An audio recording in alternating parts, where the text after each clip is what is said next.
देह का अभिमान मानव करता है, तो यदि देह के त्वचा को अलग कर दिया जाए, मांस को अलग कर दिया जाए, हड्डी को अलग कर दिया जाए, रक्त को अलग कर दिया जाए, तो व्यक्ति उसको कभी स्वीकार नहीं कर सकता, कभी उसको अपना नहीं सकता, कभी उसको देख नहीं सकता।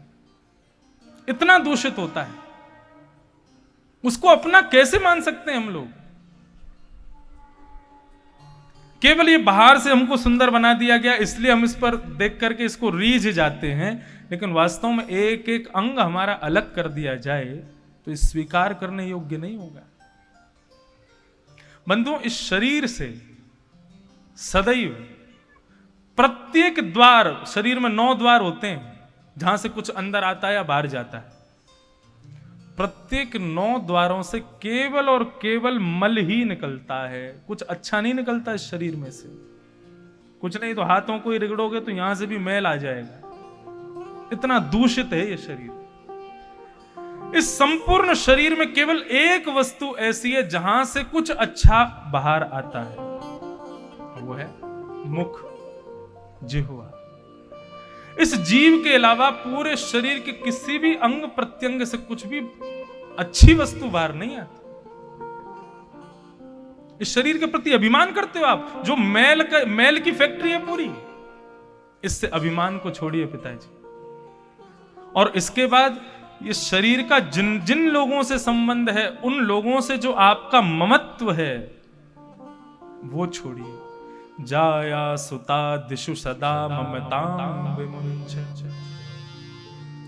अच्छा, हमारे गुरुदेव कहा करते थे कि ममता किसमें नहीं होती, ममत्व किसमें नहीं होता। संसार के प्रत्येक व्यक्ति में ममत्व हो जाता है। कहां तक कहें, ग्वालियर का तो हमको नहीं पता, लेकिन बड़े बड़े शहरों में तो महाराज अपने पुत्र से ममता कम होती है, कुत्ते से ज्यादा होती है, बिल्ली से ज्यादा होती है।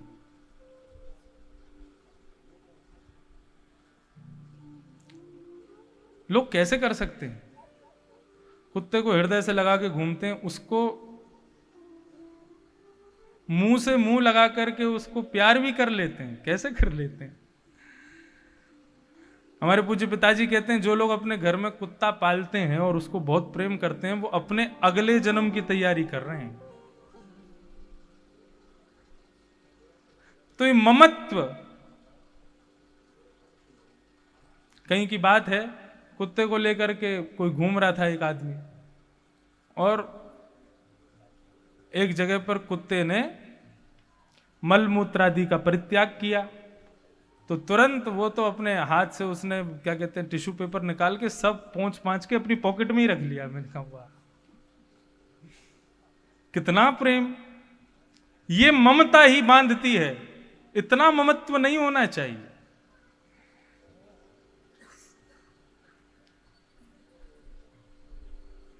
ममता, तो ममता किसमें नहीं होती?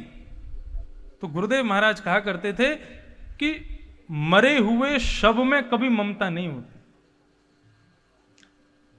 जब व्यक्ति जीवित होता है तब उसमें ममता होती है, लेकिन उसका शव जब शव बन जाता है, एक डेड बॉडी बन जाती है, उसके प्रति ममता नहीं होती। यदि ममता होती तो ऐसे व्यक्ति का कभी संस्कार नहीं करते हम, अंतिम संस्कार के लिए कभी शमशान नहीं भेजते उसको।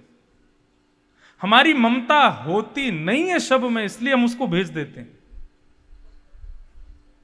तो सद्गुरुदेव भगवान कहा करते थे, संसार में यदि ममता का परित्याग करना है तो चलते फिरते आंखों के आगे दिखने वाले प्रत्येक व्यक्ति को शव ही समझो, सबको मरा हुआ मुर्दा ही समझो।